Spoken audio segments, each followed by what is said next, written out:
Question है in the following reaction, ये reaction दे रखी क्या, MnO2 प्लस 4HCl, इससे फॉर्म हुआ MnCl2 plus 2H2O plus Cl2। देखो स्टाइकियोमेट्री से अपन बात करें, पहले तो इसमें दे क्या क्या रखा है इसके बारे में वो बात कर लेते हैं। 2 मोल दे रखे MnO2 के, इसके 2 मोल दे रखे HCl के 4 मोल दे रखे, इससे फॉर्म हो रहा है आपको 2 फॉर्म 11.2, ये 11.2 लीटर फॉर्म हो रहा है कौन, Cl2। वॉल्यूम दे रखा है, ठीक है, एसटीपी पे वॉल्यूम चलेगा। ओके, देखो आपको पूछा है परसेंटेज इल्ड, तो एक फॉर्मूला देख लो आप, परसेंटेज इल्ड कैसे निकालते हैं। परसेंटेज इल्ड निकालते हैं actual yield upon theoretical yield, theoretical yield into 100। अब देखो एक्चुअल यानी कितनी देर की एक्चुअल में, और थ्योरेटिकल में आप किससे निकालोगे, स्टाइकियोमेट्रिक से, ठीक है। एक्चुअल तो देर की 11.2, एक्चुअल देर की इतनी क्वेश्चन में देर का ना ये। अब थ्योरेटिकल निकालते हैं, देखो यहां से लिमिटिंग रीजेंट देखोगे तो HCl आ जाएगा आपका लिमिटिंग रीजेंट, ठीक है। मोल बटा स्टाइकियोमेट्री कर लो आप, ठीक है, 1 आ गया, यानी इसके 4 मोल HCl से 1 मोल बनेगा Cl2 का। इसके 4 दे रखे हैं क्वेश्चन में, 4 दे रखे हैं ना, उससे बनेगा कितना, इसका 1 मोल, तो Cl2 का 1 मोल, देखो 1 मोल Cl2, 1 मोल Cl2, तो 1 मोल Cl2 का वॉल्यूम एसटीपी पे बात कर लें तो वॉल्यूम कितना होगा 22.4 लीटर। भाई 1 मोल का वॉल्यूम होता है 22.4 लीटर एसटीपी पे, यहाँ पे लीटर में वॉल्यूम दे रखा ना, इसलिए वॉल्यूम में अपन ने किया। यहाँ पे वेट दे रखा होता तो ये वेट में कर लेते अपन, ठीक है। तो परसेंटेज यील्ड एक्चुअल कितना है 11.2 अपॉन आपका थ्योरेटिकल कितना है 22.4 इंटू 100, तो इसे आप सोल्व करोगे तो 50% आ गया ना ये, तो करेक्ट आंसर क्या हो जाएगा 50%, यानी सेकंड ऑप्शन करेक्ट हो गया। क्वेश्चन है रिलेशन बिटवीन मोलेरिटी एंड मोलेलिटी, आपको रो दे रखा है डेंसिटी ऑफ सॉल्यूशन, ओके, और M1 दे रखा है molecular weight of solute. M1 क्या है, मोलिकुलर वेट ऑफ सोल्यूट। देखो ये फॉर्मूला डायरेक्ट मैंने आपको बता रखा है कि molality small m is equal to 1000 into capital M, capital M है मोलेरिटी और स्मॉल m है मोलेलिटी, बटा 1000 into density minus molarity into molar mass of solute. ये है M1 क्या है, मोलर मास ऑफ सोल्यूट, ये कैपिटल M क्या है, मोलेरिटी, ये रो क्या है, डेंसिटी, और स्मॉल m क्या है, मोलेलिटी। तो करेक्ट आंसर हो जाएगा फोर्थ। ये ध्यान रखना फॉर्मूला कई बार डेंसिटी देके आपको मोलेलिटी पूछ लेता है, मोलेलिटी देके, तो ये फॉर्मूला यूज होता है बहुत जगह, ठीक है। बेसिक मेथड से भी आप कर सकते हो क्वेश्चन को, पर फॉर्मूला याद रख लो तो डायरेक्ट जल्दी हो जाएगा क्वेश्चन। क्वेश्चन है ये compound contain 54.55% carbon, 9.09% hydrogen and 36.36 oxygen. The empirical formula of this compound, देखो एम्पेरिकल फॉर्मूला कैसे निकालते हैं। सबसे पहले आपको परसेंटेज दे रखा है वो लिखो, क्या क्या है, carbon hydrogen and oxygen, carbon hydrogen and oxygen, carbon का दे रखा है 54.55, फिर दे रखा है आपको हाइड्रोजन का 9.09 और ऑक्सीजन का 36.36%, ठीक है। देखो अगर कार्बन हाइड्रोजन का दे रखा हो और ऑक्सीजन का नहीं दे रखा हो ना, और बोला हो ऑक्सीजन है, तो आप फिर 100 में से माइनस करके निकाल लो भाई, इन दोनों को जोड़ के 100 में से माइनस करोगे तब 36.36 आ जाएगा, ठीक है। ये भी कर सकते हो। अब पहली चीज परसेंटेज लिखी है, दूसरी बात अब क्या करना है इसमें, इसका जितना भी मोलर मास है ना, कार्बन का मोलर मास 12 उससे डिवाइड कर दो, हाइड्रोजन का मोलर मास 1 उससे डिवाइड कर दो, ऑक्सीजन का 16 उससे डिवाइड कर दोगे। डिवाइड करोगे तब कुछ वैल्यू आएगी, जैसे 4.54 आ गई, इसकी 9.09 आ गई, और इसकी आ जाएगी 2.27। अब देखो इनमें से सबसे छोटी वाली संख्या, सबसे स्मॉलेस्ट संख्या से सारे को डिवाइड कर दो, तो 2.27 सबसे स्मॉलेस्ट है, तो सबको डिवाइड कर दो 2.27 से, 2.27 से, ठीक है, क्योंकि आपने को एक स्मॉलेस्ट नंबर चाहिए होता है। इसका 2 बार भाग दोगे, देखो 27 दूना 54 होता है, तो यानी ये 2 बार गया, ठीक है, 2 से 4, और ये जाएगा 4 बार, ये जाएगा 1 बार, यानी कार्बन कितना 2, हाइड्रोजन कितना 4, ऑक्सीजन कितना 1, तो ठीक है, ये हो जाएगा आपका एम्पेरिकल फॉर्मूला। अब देखो इसमें एक नेक्स्ट स्टेप और जोड़ा जाता है क्वेश्चन में कि मोलिकुलर फॉर्मूला पूछ लिया जाता है, उसके लिए मोलिकुलर फॉर्मूला का वेट दिया हुआ होता है, तो वो नेक्स्ट क्वेश्चन में आपको बताऊंगा, ठीक है। क्वेश्चन है an organic compound containing carbon hydrogen and oxygen has 49.3% carbon and 6.84% hydrogen and its vapour density is 37, molecular formula of compound is, देखो मोलिकुलर फॉर्मूला निकालना है आपको, दे रखा है क्या, carbon hydrogen and oxygen, carbon दे रखा है आपको 49.3%, ठीक है सर, हाइड्रोजन दे रखा है 6.84%, ओके। अब बचा हुआ ऑक्सीजन होगा, तो 100 में से इन दोनों को माइनस करोगे तो आपके पास आ जाएगा 43.86, ये बचा हुआ हाइड्रोजन है, ओके। तो 2 दे रखा है और ऑक्सीजन बोला है, तो आप कैसे निकालोगे कि दोनों जोड़ लो और 100 में से माइनस कर दोगे तो उतना परसेंटेज आ जाएगा ना। अब मोलिकुलर आपको सबसे पहले इसका एम्पेरिकल फॉर्मूला निकालना है, फिर मोलिकुलर फॉर्मूला उसके बाद में निकालेंगे। तो एम्पेरिकल फॉर्मूला के लिए इसमें इसके मोलर मास से डिवाइड करो, कार्बन का 12 से, हाइड्रोजन है 1 से डिवाइड कर दिया, ऑक्सीजन है 16 से डिवाइड कर दिया, तो एक वैल्यू आएगी, जैसे यहाँ पे आ गई 4.1, यहाँ पे 6.84, यहाँ पे आ गई 2.74, ओके। अब देखो इनमें से सबसे स्मॉलेस्ट वैल्यू 2.74 है, उससे सबको डिवाइड करो, यानी 2.74 अपॉन, ये देखो इसमें 6.84 अपॉन 2.74, और इसको भी 2.74 से डिवाइड कर दोगे, तो एक वैल्यू आएगी, यहाँ पे आ गया 1.5, यहाँ पे आ गया 2.5, यहाँ पे आ गया 1। देखो जनरली ये फ्रैक्शन में नहीं आती, अगर फ्रैक्शन में आ गई तो इसको कंप्लीट बना दो आप, देखो 1.5 है, ये 2.5 है, ठीक है। ऐसे कार्बन ऐसे लिखोगे क्या कि कार्बन 1.5 नहीं, तो सारी वैल्यूज को 2 से मल्टीप्लाई कर दोगे ना, अगर इसे मल्टीप्लाई 2 से कर दोगे तो ये 3 हो गया, ये कितना हो गया 5 हो गया, और ये 1 हो गया, यानी आपका एम्पेरिकल फॉर्मूला क्या आ जाएगा C3H5, ये 2 हो गया ना, 2 से मल्टीप्लाई किया तो, और O2, ओके। ये निकल के आ गया एम्पेरिकल फॉर्मूला। ओके, तो इसका मास निकालो एक बार। एम्पेरिकल फॉर्मूला मास कितना, C3 12, 3 into 12 plus 5 into 1 plus 2 into 16, तो इसे निकालोगे तो ये 73 आ जाएगा। एम्पेरिकल फॉर्मूला मास आ गया। अब क्या करना है, एम्पेरिकल फॉर्मूला मास आ गया, इसके बाद में आपको मोलिकुलर वेट निकालना है। मोलिकुलर वेट क्या होता है, 2 इंटू वेपर डेंसिटी। अब यहाँ पे अगर आपने देखा है वेपर डेंसिटी आपको दे रखी है 73, ठीक है, तो 2 इंटू 73 यानी 146 आ गया आपके पास मोलिकुलर वेट, ठीक है। देखो एक वैल्यू अब एन निकालना है। एन क्या होता है, जो मोलिकुलर फॉर्मूला था उसका मोलिकुलर वेट, ठीक है, यही मोलिकुलर फॉर्मूला का weight upon empirical formula wait. Molecular formula wait 146, empirical formula wait कितना था 73, ये दे रखा है ना, तो यहां से ये 2 बार कैंसिल हुआ, यानी n की वैल्यू 2 आ गई। अब आपको क्या बोला था कि मोलिकुलर फॉर्मूला निकालना है। मोलिकुलर फॉर्मूला क्या होता है, देखो molecular formula is equal to n into empirical formula होता है। तो n कितनी वैल्यू निकाली अपन ने, 2, n की वैल्यू निकाली 2 इंटू एम्पेरिकल फॉर्मूला क्या था C3H5O2, ठीक है। तो यहां से सोल्व करोगे तो ये कितना आ जाएगा C6H10O4। C6H10O4 है क्या, C6H10O4 करेक्ट आंसर हो गया आपका थर्ड, ठीक है। क्वेश्चन है suppose that A and B form the compound B2A3 and B2A, ठीक है, दो कंपाउंड बन रहे हैं B2A3 और B2A। B2A3 के बारे में दे रखा है 0.05 मोल है इसके और 9 ग्राम वेट है। फिर दे रखा है B2A के बारे में जिसका मोल है 0.1 और वेट है 10 ग्राम, ठीक है। आपको पूछा है atomic weight of A and B। अब कैसे निकालोगे, देखो मोल दे रखा है, वेट दे रखा है और आपको एटॉमिक वेट निकालना है, यही तो पूछा है। तो फॉर्मूला क्या होता है, mole is equal to weight upon molar mass.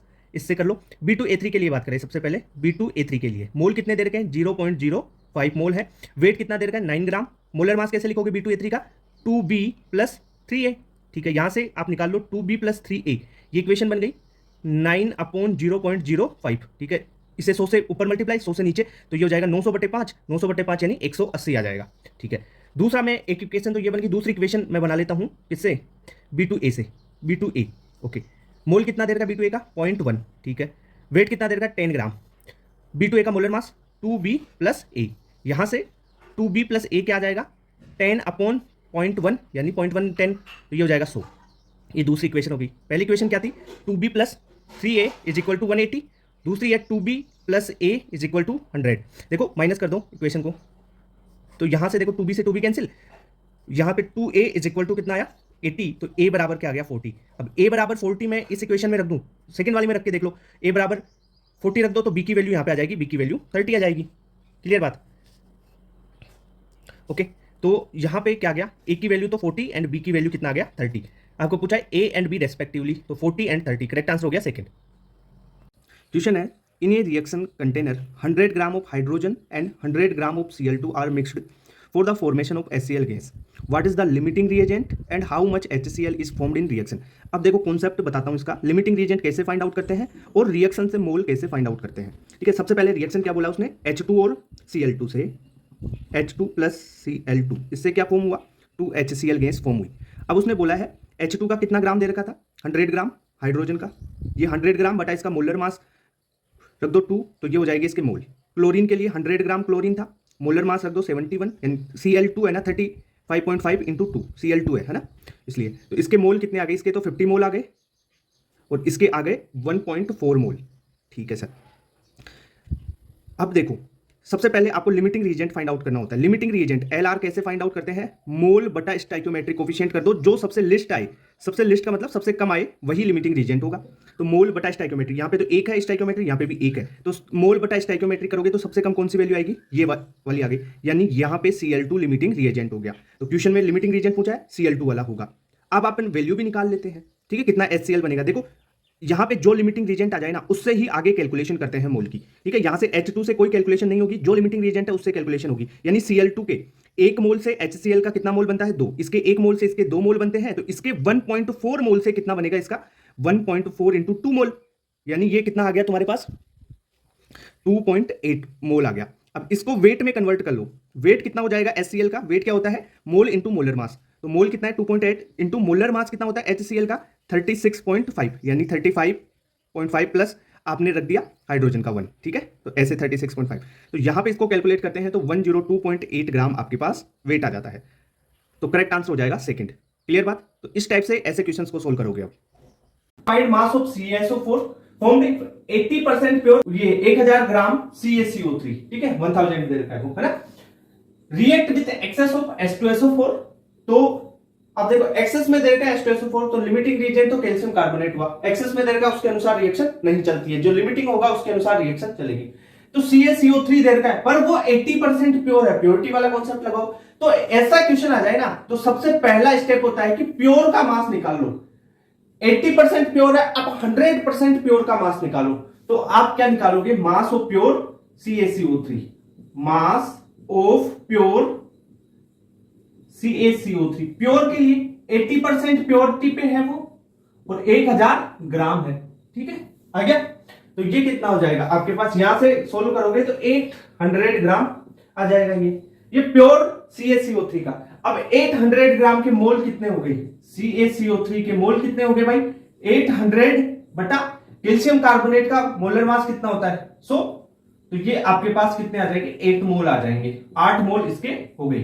Pure मास निकालो, प्योर मास निकालने के बाद में उसके मोल आ गए। अब देखो, अब स्टोइकियोमेट्री से चलते हैं। अब स्टोइकियोमेट्री से चलो, 1 मोल CaCO3 से कितना बनता है, 1 मोल CaSO4 बनता है। ओके सर, तो इसके 8 मोल से इसके 8 मोल्स है। ठीक है, तो क्या बनेगा, 8 मोल ऑफ CaSO4 बन जाएगा। अब सर मोल नहीं पूछा हमारे को, तो मास पूछा है, तो मास निकाल लो, MASS, मास ऑफ CaSO4। अब कैसे निकालोगे, मास कैसे निकालोगे, मोल गुणा मोलर मास कर दो। मोल कितना है, 8 है, मोलर मास इसका कितना होता है भाई, CaSO4 है ना, तो इसका 136 होता है, और 8 इंटू 136 करोगे तो 1088 ग्राम आ जाएगा। ओके, तो इसका आंसर क्या आ जाएगा, 1088 ग्राम। या अगर किलोग्राम में लिखो तो 1 पॉइंट, या आप लिखो इसको तो 1.088 किलोग्राम, ऐसा हो जाएगा। क्लियर बात। तो ये क्वेश्चन आपको समझ में आया है, which of the following is not affected by temperature. अब देखो ये कॉन्सेंट्रेशन टर्म्स दे रखी है और पूछा है कि कौन सी कॉन्सेंट्रेशन टर्म टेम्परेचर से अफेक्ट नहीं होगी। तो यहां पे आपका करेक्ट आंसर होगा क्या, देखो मोलेरिटी भी दे रखी है, मोलेलिटी दे रखी है, तो मोलेलिटी करेक्ट आंसर होगा। देखो इसका कॉन्सेप्ट क्या है वो सिखा देता हूं। जिस भी कंसंट्रेशन टर्म में, देखो कंसंट्रेशन टर्म में जिसमें वॉल्यूम आएगा ना, वो टेम्परेचर के साथ में चेंज होगी। अब देखो वॉल्यूम किस में आता है, हम बात करें परसेंटेज वेट बाय वॉल्यूम की, या वॉल्यूम बाय वॉल्यूम परसेंटेज, या मोलेरिटी की बात करें, या अपन बात करें नॉर्मेलिटी की, तो ये तो टेम्परेचर के साथ चेंज हो जाएगी क्योंकि इनमें वॉल्यूम आता है। अगर अपन बात करें परसेंटेज वेट बाय वेट की या मोल फ्रैक्शन, तो इसमें भी वॉल्यूम नहीं आ रहा है, मोल फ्रैक्शन में भी वॉल्यूम नहीं आता है, और मोलेलिटी, याद रखना मोलेलिटी में भी वॉल्यूम नहीं आता है। इनमें क्या है, वॉल्यूम एब्सेंट है, वॉल्यूम नहीं आ रहा है, तो ये टेम्परेचर के साथ में नॉट चेंज। तो यहां पे मोलेलिटी दे रखा है, तो करेक्ट आंसर हो जाएगा सेकंड। ठीक है, तो कॉन्सेप्ट भी समझ में आया। The amount of CaO produced on heating 150 kilogram CaCO3। अब CaCO3 देखा 75% प्योर, इस यानी अमाउंट ऑफ CaO निकालना है भाई। जेई का क्वेश्चन है, जेई मेंस में आया हुआ क्वेश्चन है ये, यहां पे लिख देता हूं मैं, जेई मेंस मैं या तो जेई मेंस के क्वेश्चन करवा रहा हूं या एआईपीएमटी के क्वेश्चन करवा रहा हूं, ध्यान रखना है ना, मेंशन नहीं करता कि कहां पे आया हुआ, एनसीईआरटी एग्जाम्पलर में करवा रहा हूं क्वेश्चन। ओके, तो अब देखो द अमाउंट ऑफ CaO कितना बनेगा। देखो सबसे पहले मैंने क्या बोला, ऐसी सिचुएशन आ जाए परसेंटेज प्योरिटी वाली, तो 100% प्योर के लिए निकालो, यानी आप निकालोगे, सोल्व करते हैं इसको, mass of CaCO3, pure CaCO3, pure कितना होगा भाई 150 है, और उसका 70% प्योर है, तो इसका 70% बटा 100, 70 बाई 100 70%, और 150 किलोग्राम है, तो ये कितना हो जाएगा, देखो 0 से 1 0 ये गई, तो कितना हो गया 450 हो गया, ये बटा 4 कर दो, ये कितना ग्राम आ गया। ठीक है, ओके, किलोग्राम में दे रखा है ना वैल्यू, हाँ ये देख अभी तो गलती हो जाती, ये भाई किलोग्राम में है, अब इसको ग्राम में कन्वर्ट कर लो तो 450 बटा 4 इंटू 1000 ग्राम, ये अब हुआ है ग्राम में, तो इतना मास आ गया आपके पास ग्राम में। ओके, अब देखो इससे अपन मोल निकाल लेते हैं, और फिर देखो अब यहां से मोल निकालो, मोल्स ऑफ CaCO3 कितना हो जाएगा भाई, मोल क्या होता है, वेट बटा मोलर मास। अब CaCO3 का मोलर मास 100, ठीक है, तो मोल कितने हो जाएंगे 450 1000 बटा 4 इंटू 100 बटा 100 में, ठीक है, यही तो होगा। अब इससे मोल निकालो कितने हो जाएंगे, देख 2 0 से ये 2 0 गई, 4 में 1 बार गया, तो 1125, ठीक है, मोल्स, ये आ गए किसके, मोल्स ऑफ CaCO3 के 1125, इसको सोल्व कर लिया है। तो पहले तो मास निकाला, अब इस मास से मैंने क्या निकाल लिया, मोल निकाल लिए। प्योर की बात कर रहा हूं, प्योर की। अब रिएक्शन क्या थी तुम्हारी, रिएक्शन लिखो CaCO3 और इससे बन रहा था CaO प्लस CO2, यही तो था। यानी इसके एक मोल से ये भी कितना बनेगा, 1 मोल बनेगा। और इसके 1125 मोल है, इसके कितने दे रखे, 1125 मोल मैंने निकाल लिए ये। तो इसके भी कितने बनेंगे, 1125 मोल बनेंगे।